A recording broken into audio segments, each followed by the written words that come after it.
ഇത് ഞാൻ ഒരിക്കൽ മുമ്പ് പറഞ്ഞതാണ്. ഇത് ശക്കലം. കാരണം എൻ്റെ അച്ഛൻ പുനലൂർ പേപ്പർ മിൽസിൽ ജോലി ചെയ്തിരുന്ന കാലം. അപ്പോൾ എനിക്ക് ശേഷം അങ്ങോട്ട് മക്കളാരും ഇല്ലായിരുന്നു. ഞാൻ മാത്രമേ ഉണ്ടായിരുന്നുള്ളൂ. അനിയൻ ഉണ്ടായിരുന്ന ബാലുഗോപാലൻ, അവൻ പോവുകയും ചെയ്തു. പിന്നെ ഞാൻ മാത്രമേ ഉള്ളൂ. അങ്ങനെ ഇരുന്ന സമയത്ത് ഇങ്ങനെ വൈകുന്നേരം ഇപ്പോൾ നടക്കാറുള്ള പോലൊക്കെ തന്നെ അന്നും നടക്കാൻ അച്ഛൻ കൊണ്ടുപോകും. അപ്പോൾ ഈ തൂക്കുപാലം എന്ന് പറഞ്ഞാൽ തൂക്കിയിട്ടിരിക്കുന്ന പാലമാണ്.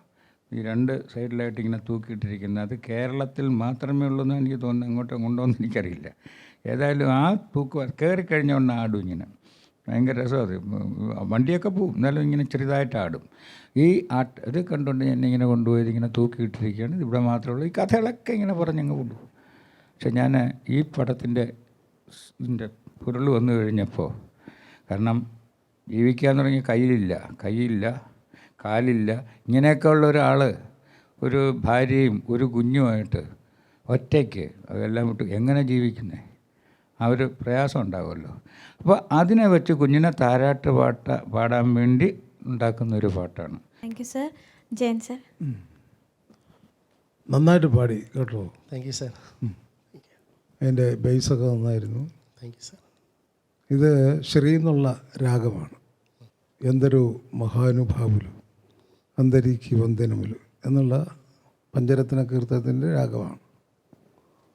ഇത് ബേസിൽ തുടങ്ങാനുള്ള ഒരു കാരണം തന്നെ ഈ കൊച്ചിനെ ഉറക്കുന്ന ഒരു പാട്ടാണല്ലോ. അപ്പോൾ കൊച്ച് നമ്മളൊരു മധ്യസ്ഥായിക്ക് തുടങ്ങിയിട്ട് ആരും പറഞ്ഞ് തുടങ്ങിയാൽ കൊച്ച് ഉണർന്നു പോകും. അതുകൊണ്ടാണിത് പതുക്കെ തുടങ്ങിയത്. അപ്പോൾ കൊച്ചറിയത്തുമില്ല, എന്നാൽ പാടുകയും ചെയ്യാം. അങ്ങനെ കൊച്ചിനെ ഉറക്കാൻ വേണ്ടിയിട്ട ഒരു പാട്ടാണ്. അതുകൊണ്ടാണ് ഇത് വാസ്തവത്തിൽ മന്ത്രസ്ഥായിൽ തുടങ്ങാനുള്ള കാരണം. പിന്നെ പോകുന്തോറും അതിൻ്റെ ലല്ലബി കുറെ കൂടെ അത് എന്താണെന്ന് പറഞ്ഞാൽ ഒരു ലൈറ്റാക്കിയേ കൊണ്ടു. അതൊരു വലിയ രാഗമാണ് ശ്രീ എന്നുള്ള രാഗം. നമ്മുടെ മെയിനായിട്ട് പാടാവുന്ന രാഗമാണ്. അതുപോലെ വലിയ ഫേമസാണ് ആ രാഗം. ശ്രീ രാഗത്തിൽ ഒരുപാട് ഭക്തിഗാനങ്ങൾ, ഒരുപാട് നമ്മുടെ സിനിമയിൽ തന്നെ ഒരുപാട് ഗാനങ്ങളുണ്ടായിട്ടുണ്ട്.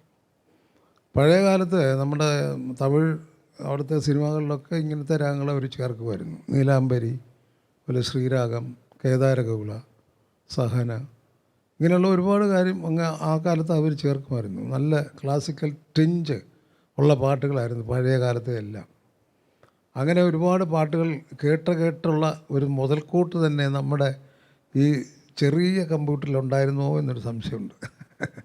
അല്ല, ഇങ്ങനെയുള്ള ഒരു ചെറിയ മെലഡി ആയിട്ടുള്ള ഒരു പാട്ട് നമുക്ക് കമ്പോസ് ചെയ്യാനായിട്ട് സംഗീത സംവിധാനം ചെയ്യാൻ സാധിക്കുമെന്ന് നമുക്ക് അങ്ങനെ വിചാരിക്കുന്നില്ല. കാരണം ഇതെല്ലാം ഒരു ഗുരുത്വമാണ്. അങ്ങനെ അത് വളരെ നന്നായിട്ടങ്ങ് അമഞ്ഞു. അത് ജനഹൃദയങ്ങളിൽ തട്ടി അവർക്കത് വളരെ ഉണർവുണ്ടാക്കി. അതിനും വരികൾ കാരണമാണെന്ന് ഞാനിപ്പോൾ പറയുകയാണ്. എല്ലാത്തിനും വിജയത്തിലൂടെ ആ ഒരു കമ്പോസിങ് അല്ല വരികൾ, ഗാനരചന, അത് പറയാതിരിക്കാൻ നിവൃത്തിയില്ല.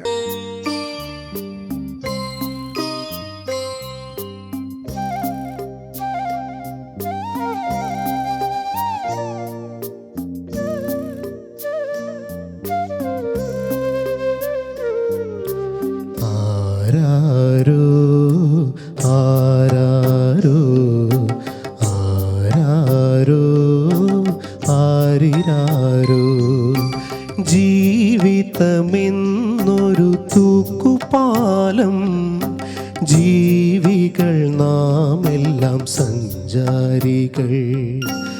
അക്കരയ്ക്കെത്താൻ ഞാൻ ബുദ്ധിമുട്ടുമ്പോൾ ഇക്കരെ നീയും വന്നതെന്തിനാരോ മൽക്കുഞ്ഞേ. ആരാരോ ആരാരോ ആരാരോ ആരിരാരോ.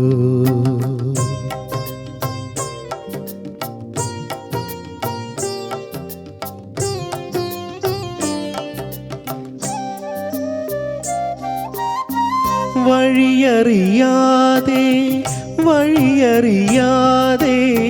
വലയുകയായിരുന്നു ഞാൻ, വലയുകയായിരുന്നു. പാതയമില്ലാത്ത ദാഹനീരില്ലാത്ത പദയാത്രയായിരുന്നു.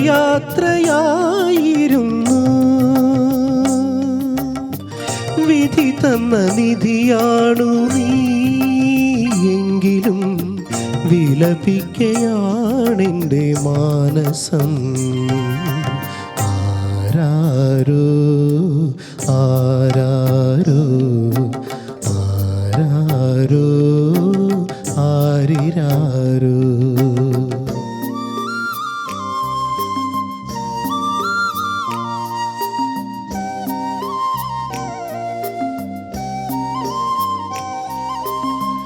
കടലറിയാതെ കരയറിയാതെ അലയുകയായിരുന്നു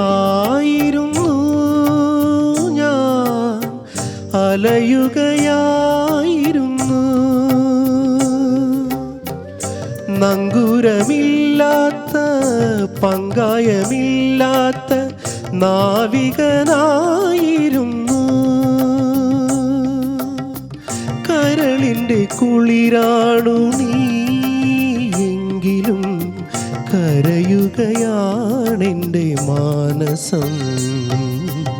ആരാരോ ആരാരോ ആരാരോ ആരിരാരോ.